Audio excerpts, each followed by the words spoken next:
الدرس الاعدادي. النهارده درس في ماده الدراسات الاجتماعيه الجغرافيا. هنبدا بالدرس الاول في الجغرافيا وهو درس الموقع الفلكي والموقع الجغرافي للقارات العامه.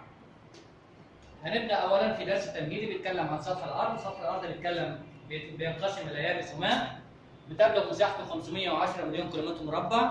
بيمثل الماء حوالي 71.7، بينما يمثل اليابس نحو 29.3 مليون في المية من مساحة سطح الأرض.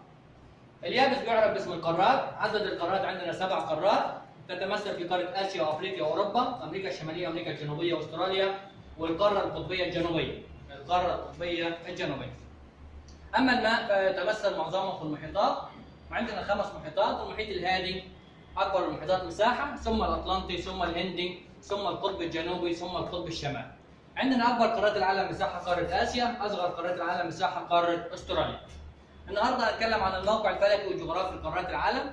هنبدأ بقارة آسيا. لو بصينا على قارة آسيا، أكبر قارات العالم مساحة، بتمتد بين بعرضي عرض 10 جنوبا إلى 81 شمالا، ومن 26 شرقا إلى 170 غربا. من 26 شرقا إلى 170 غربا. بالنسبة للموقع الجغرافي لقارة آسيا، بيحدها من الشمال المحيط القطبي الشمالي، من الجنوب المحيط الهندي، من الشرق المحيط الهادي، من الغرب البحر الأحمر والبحر المتوسط وقارة أوروبا.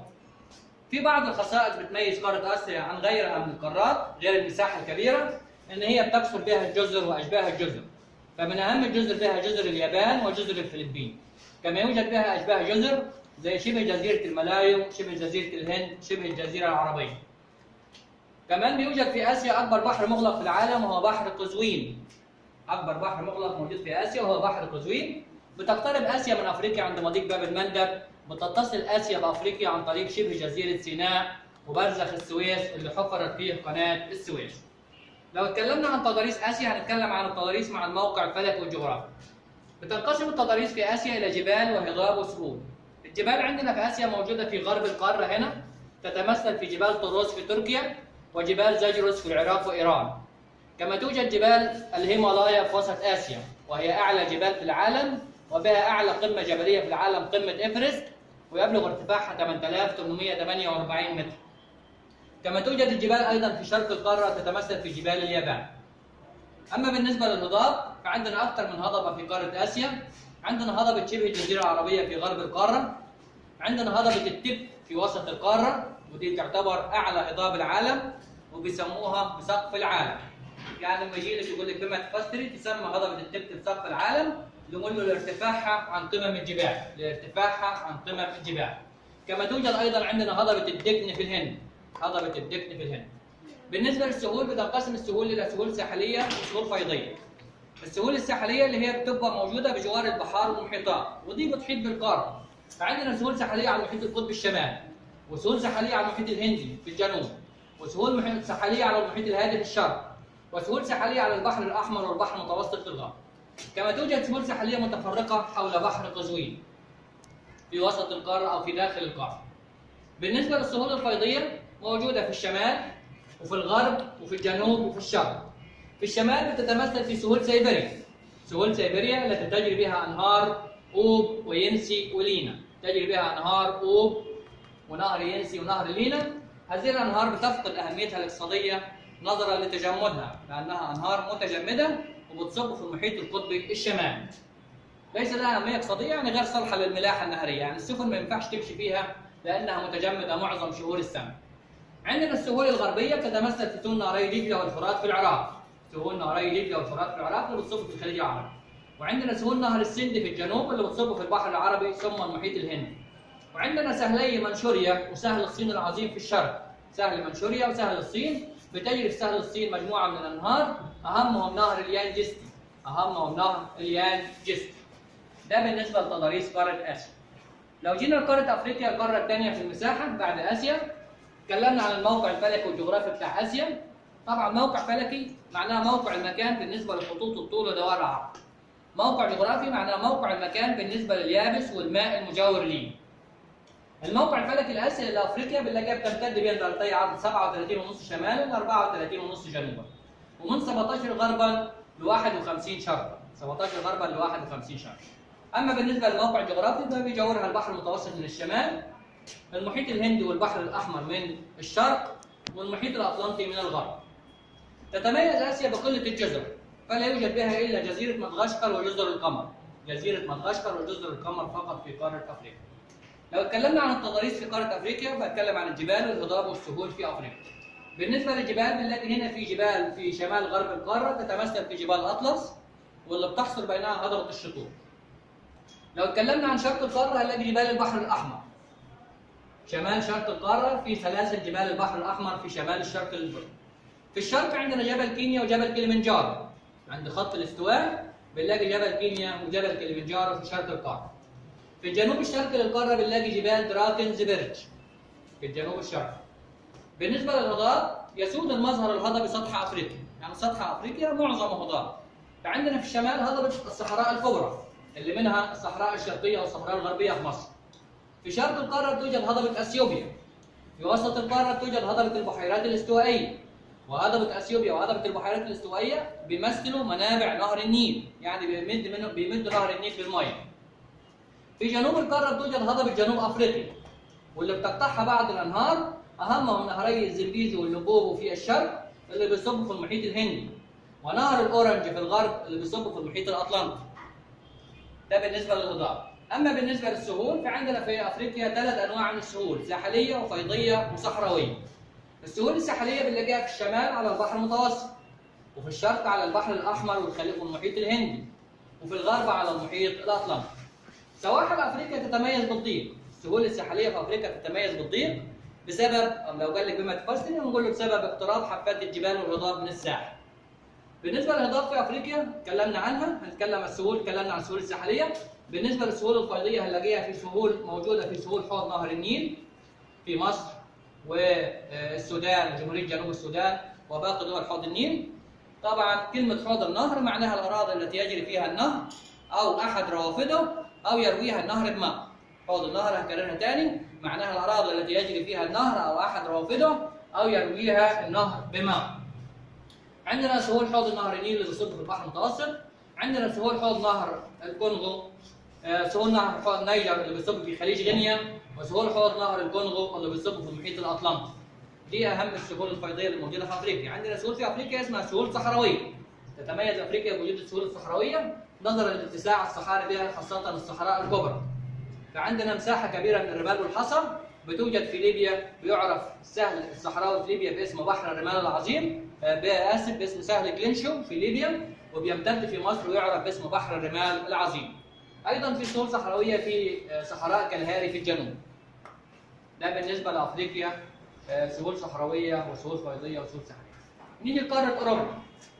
قارة أوروبا لو اتكلمنا عن الموقع الفلكي بتاعها هنلاقيها بتمتد بها الدرجتي عرض من 36 شمالا إلى 71 شمالا، ومن 25 غربا إلى 66 شرقا، من 36 ل 71 ومن 25 غربا إلى 66 شرقا.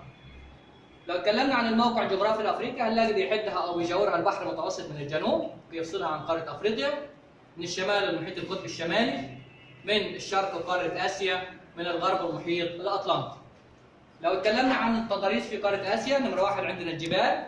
هنلاقي الجبال في آسيا بتمتد امتداد عرضي من الغرب إلى الشرق. من أهم الجبال الموجودة في آسيا جبال الألب في وسط القارة، اسمها الألب في وسط أوروبا، لكن بتسمى مسميات مختلفة في الدول الأخرى. فبنلاقيها معروفة في أسبانيا باسم جبال البرانس، ومعروفة في شبه جزيرة البلقان باسم جبال الألب الدينارية. أما الهضاب في آسيا فبتمتد عكس الجبال، بتمتد من الشرق إلى الغرب، امتداد عرضي من الشرق إلى الغرب. أهم الهضاب اللي موجودة في أوروبا هضبة المزيتا اللي بتشغل معظم دولة أسبانيا، وهضبة فرنسا الوسطى في فرنسا اللي بتقطعها بعض الأنهار أهمهم نهر السين. بالنسبة للسهول في أوروبا سهول ساحلية وسهول فيضية. سهول ساحلية على البحر المتوسط في الجنوب، والمحيط القطبي الشمالي في الشمال، والمحيط الأطلنطي في الغرب. تتميز السهول الساحلية في أوروبا بكثرة التعريش وكثرة الجزر، وده أدى إلى إنشاء الموانئ الطبيعية. يبقى ما يقول لك بما تفسري أو ما النتائج مترتبة على كثرة تعريش سواحل أوروبا، هنقول له أدى ذلك إلى إنشاء الموانئ الطبيعية. لو قال لي بما تفسري كثرة الموانئ الطبيعية هنقول له السبب كثرة تعريش سواحل القارة. ده بالنسبة للسهول الساحلية. بالنسبة للسهول الفيضية اللي هي سهول الأنهار الخصبة، تتمثل في السهل الأوروبي العظيم اللي بيمتد من المحيط الاطلنطي لحد جبال الاورال في الشرق. ساحل اوروبا العظيم ارض خصبه جيده صالحه للزراعه، وتقع عليه بعض المدن الهامه في اوروبا زي مدينه باريس ومدينه برلين وغيرها من المدن، وتقطعها بعض الانهار اهمهم نهر الراين اللي بيصب في بحر الشمال، ونهر الفولجا اللي بيصب في بحر القزوين. بيعتبر نهر الفولجا ده اطول انهار القاره وبيصب في بحر القزوين، والنهر الاسود او نهر الدانوب اللي بيصب في البحر الاسود. ده بالنسبه للسهول الفيضيه في قاره اوروبا. هنكمل مع بعضينا باقي قارات العالم بالنسبه للموقع الفلكي والجغرافيا وتضاريس قاره امريكا الشماليه والجنوبيه واستراليا. سبق ان احنا اتكلمنا عن اسيا وعن افريقيا وعن اوروبا في فيديو سابق، وهنكمل مع بعضينا باقي قارات العالم. اتكلمنا عن قاره امريكا الشماليه، هنتكلم عن الموقع الفلكي لامريكا الشماليه. هنلاقي ان امريكا الشماليه بتمتد بين ارضيه عرض من 7.5 شمالا الى 83 شمالا، ومن 10 غربا الى 168 غربا. بالنسبه للموقع الجغرافي لامريكا الشماليه، هنلاقي بيحدها من الشمال او بيجاورها من الشمال المحيط القطبي الشمالي، من الشرق المحيط الاطلنطي، من الجنوب والجنوب الشرقي خليج المكسيك والبحر الكاريبي، اما من الغرب فبيوجد المحيط الهادي. لو اتكلمنا عن تضاريس قاره امريكا الشماليه، نتكلم عن الجبال في امريكا الشماليه. في نوعين من الجبال في امريكا الشماليه، هنلاقي في الشرق هنا والجنوب الشرقي، هنلاقي جبال الابلاش في الشرق والجنوب الشرقي. في الغرب بنلاقي سلاسل جبال روكي، سلسله جبال روكي تمتد من شمال القاره الى جنوبها. بتتسع السهول في الشرق نظرا لابتعاد جبال الابلاش من الساحل، بينما تضيق في الغرب نظرا لاقتراب الجبال من الساحل. بالنسبه للضفه في امريكا الشماليه، هنلاقي عندنا برضه غلطين: هضبه لبرادور في الشمال الشرقي في امريكا الشماليه، هضبه لبرادور، وهضبه المكسيك في الجنوب الغربي. هضبه المكسيك. بالنسبه للسهول في امريكا الشماليه، عندنا سهول ساحليه بتمتد على طول سواحل القاره، شمالها في المحيط القطبي الشمالي، في الجنوب على خليج المكسيك، وعندنا سهول ساحليه هنا على خليج هيدسون، وفي الشرق برضه على سواحل المحيط الاطلنطي، في الغرب على سواحل المحيط الهادي. السهول الرسوبيه او السهول الفيضيه بنلاقيها موجوده في وسط امريكا الشماليه، بتمتد من شمال القاره لجنوبها، بتتسع في وسط القاره، بتقع عليها بعض او توجد بها بعض البحيرات العظمى الخمسه في كندا وامريكا الشماليه، البحيرات الخمسه العظمى اللي هم ايري وانتاريو وهورن وسوبريور وميشيغان. بتوجد بها بعض الانهار الهامه، اهمهم نهر نيلسون الذي يصب في خليج هيدسون، ونهر سانت لورنس اللي بيصب في خليج سانت لورنس، ونهر المسيسيبي اللي بينحدر من الشمال الى الجنوب وبيصب في خليج المكسيك. ده بالنسبه لامريكا الشماليه. هنخش على قاره امريكا الجنوبيه، هنتكلم عن الموقع الفلكي والموقع الجغرافي لقاره امريكا الجنوبيه. هنلاقي ان امريكا الجنوبيه بتمتد بين ارضي عرض من 12 شمالا ل 56 جنوبا، وخطي طول من 35 غربا الى 81 غربا. من الشمال امريكا الجنوبيه بيحدها البحر الكاريبي، من الشرق المحيط الاطلنطي، من الغرب المحيط الهادي. بالنسبه للتضاريس في امريكا الجنوبيه، نتكلم عن الجبال في امريكا الجنوبيه. هنلاقي في سلسله جبال واحده بس موجوده في غرب القاره، وهي سلسله جبال الانديز. سلسله جبال الانديز بتمتد امتداد طولي في غرب القاره من شمالها الى جنوبها. تتميز بان هي شاهقه الارتفاع وتغطي الثلوج القمم بتاعتها في فصل الشتاء. اما بالنسبه للهضاب، فتكثر الهضاب في قاره امريكا الجنوبيه. من اهم الهضاب بها هضبه جيانا في الشمال، هضبه البرازيل في الوسط والشرق، وتعتبر اعلى هضاب امريكا الجنوبيه واكثرهم اتساعا، هضبه بتاجونيا في الجنوب التي تمثل اصغر هضاب القاره مساحه. بالنسبه للسهول، في سهول ساحليه تمتد على طول سواحل البحر الكاريبي في الشمال، والمحيط الاطلنطي في الشرق، والمحيط الهادي في الغرب. قلنا ان السهول الساحليه في امريكا الجنوبيه في غرب القاره تتميز بالضيق نظرا لاقتراب جبال الانديز من ساحل المحيط الهادي. بالنسبه للسهول الفيضيه، عندنا مجموعه من السهول الفيضيه في امريكا الجنوبيه، اهمهم سهول نهر الاورينوكو في الشمال، يتجه للشمال ويصب في البحر الكاريبي. سهول نهر الامازون في الوسط، ودي تعتبر اوسع سهول فيضيه في العالم كله، يمتد فيها نهر الامازون وروافده ويصب في المحيط الاطلنطي. ثم سهول انهار لابلاتا، سهول انهار لابلاتا في جنوب القاره اللي بتكون من انهار بارانا وباراجواي لابلاتا، وبينحدروا برضه نحو الشرق وبيصبوا في المحيط الاطلنطي. نيجي اخر قاره عندنا هي قاره استراليا. اخر قاره قاره استراليا، اصغر القارات مساحه. بتمتد استراليا بين دائرتي عرض من 10 جنوبا الى 44 جنوبا، ومن 113 شرقا الى 178 شرقا. بتمتد في عدد كثير من خطوط الطول لانها بتضم جزر نيوزيلندا الشماليه ونيوزيلندا الجنوبيه، فعشان كده بنلاقيها تمتد عدد كبير في خطوط الطول من 113 الى 178 شرقا. بالنسبه للسطح او بالنسبه للموقع الجغرافي بتاع استراليا، هنلاقي ان الشمال بيحدها بحر ارافورا اللي بيفصلها عن جزر اندونيسيا. نركز على بحر ارافورا عشان بيجي كتير في الامتحانات. بيفصل قاره استراليا عن جزر اندونيسيا بحر ارافورا. اما من الجنوب والغرب بيجاورها المحيط الهندي، من الشرق المحيط الهادي.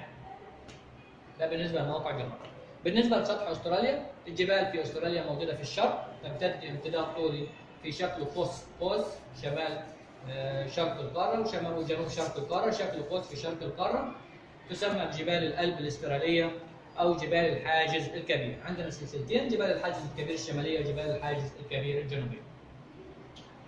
بالنسبه للهضاب، بنلاقي سطح استراليا يشبه سطح افريقيا لحد كبير لان بيسوده المظهر الهضبي، فعندنا هضبه استراليا الغربيه بتغطي مساحه كبيره من استراليا. بالنسبه للسهول في استراليا، عندنا 3 انواع من السهول، سهول ساحليه بتتسع في الشمال وفي الجنوب وفي الغرب وتضيق في الشرق. ليه السهول الساحليه في استراليا ضيقه في الشرق؟ بسبب اقتراب جبال الحاجز الكبير من الساحل. تتسع في الشمال والجنوب والغرب لان بتبعد الهضبه عن السواحل بتاعت البحر. بالنسبه للسهول الفوضيه، بنلاقيها سهول خصبه كونتها الانهار وتقع عليها بعض المدن الهامه في استراليا، وبيجري فيها اهم انهار القاره وهما نهري ميري ودارلينج. نهري ميري وايه؟ ودارلينج اللي بينحدروا نحو الجنوب وبيصبوا في الخليج الاسترالي الكبير. عندنا في استراليا ايضا سهول صحراويه تشبه السهول الصحراويه في قاره افريقيا نظرا لاتساع مساحه الهضبه وكثره الرمال والحصى فيها، وتتميز باستوائها وقله موارد المياه بها. شكرا، السلام عليكم.